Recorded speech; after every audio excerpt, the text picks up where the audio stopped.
purpose of this presentation is to have a look at social networks and the Web 2.0 revolution, and try and look at what Web 2.0 is and how it's changing the way teachers and learners use the World Wide Web. To understand what Web 2.0 is, you need to think about what was before Web 2.0, and for the purpose of this presentation we'll call that Web 1.0.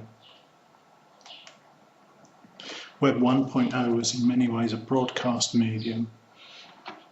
The internet was the one controlled by webmasters or companies who owned their websites, and they would broadcast to the many, us, people who used the internet. It was a bit of a one-way street.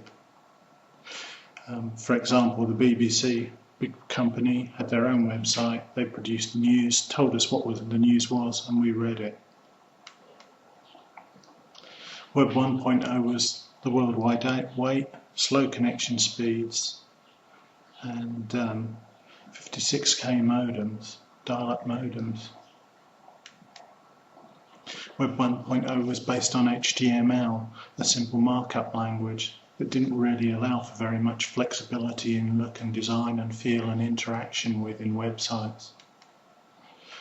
Interactivity was limited to kind of sending in email messages or some basic threaded bulletin boards with text.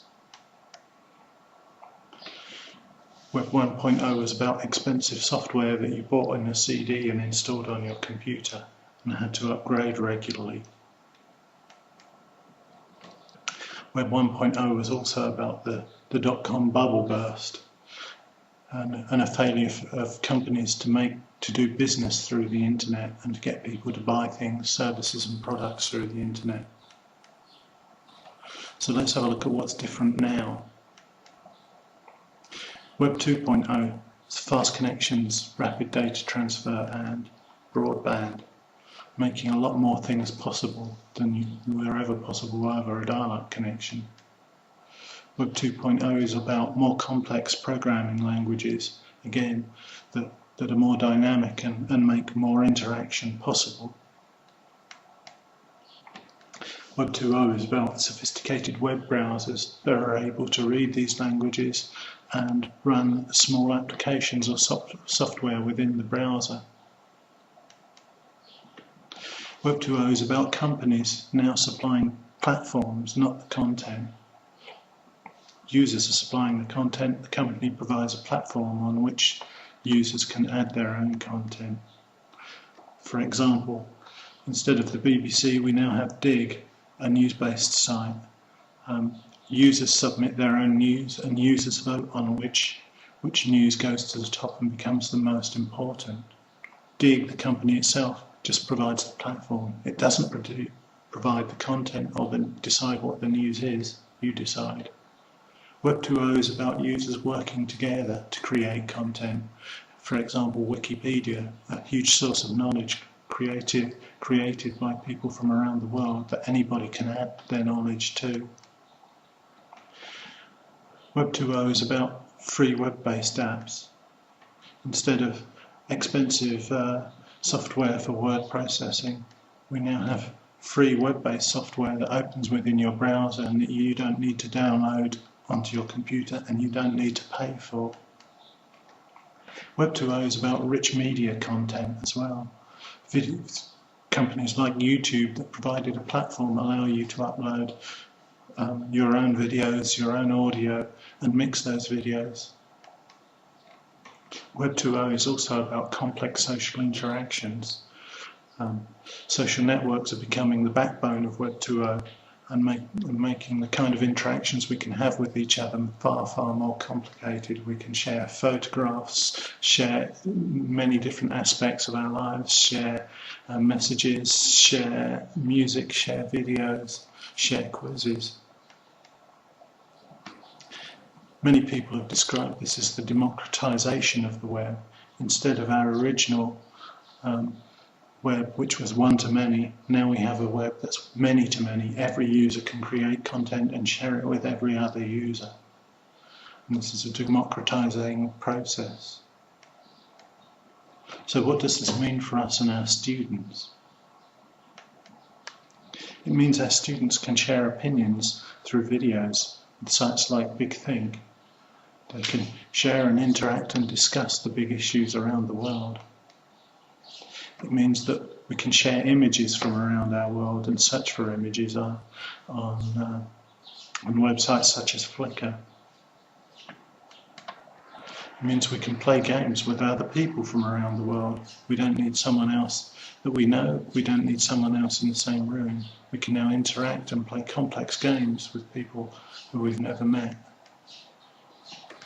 As teachers, we can create our own TV channels through places like TeacherTube and share our materials. We can share sounds from around the world in MP3 format. We can create videos showing people how to do things and watch videos by other people seeing how to do things. We can create our own radio and TV shows and broadcast them over the internet. We can create our own presentations using complex web-based software and share them over the internet without paying anything. We can create we can create presentations that other people can interact with through websites like VoiceThread. So the process of creating the presentation becomes collaborative. So what does this mean for language teaching? There are sites like Babel, which are focused on developing vocabulary that you can log into for free, learn vocabulary from different languages, and they provide a social network for you to make friends with. Sites like VoxSwap have taken that a step further and are providing a place where learners of English can get together and teach each other languages in a language exchange. Guardian Languages again takes it another step further and makes it possible for teachers to work independently and connect with students using voice and video to teach them lessons and to make money from it on a professional level. Sites like Palavia enable teachers to create online classrooms, and either for free or to charge for lessons from their students.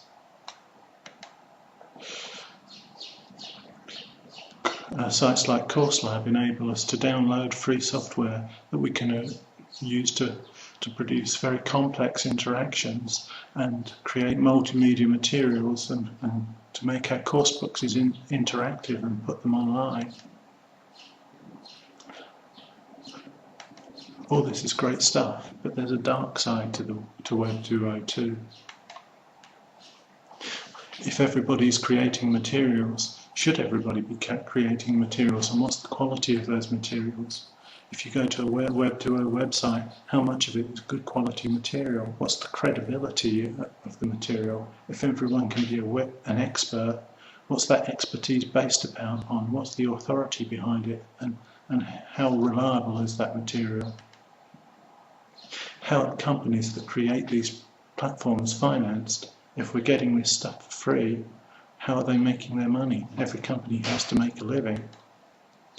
What's happening with your privacy? Are they protecting your privacy? Are they protecting your personal information? And what are they doing with it? How are these companies tracking what you do on the web? And of course your consciousness, with so much advertising and material being thrust at users now. How's this affecting your culture? What's the impact it's having on your mind and your attitudes and the attitudes of our children as they develop? All these are things that we need to be aware of, but they're not necessarily reasons not to use the web or not to use Web 2.0. They're just things to be aware of and make our students aware of. Okay, hope you've enjoyed the presentation.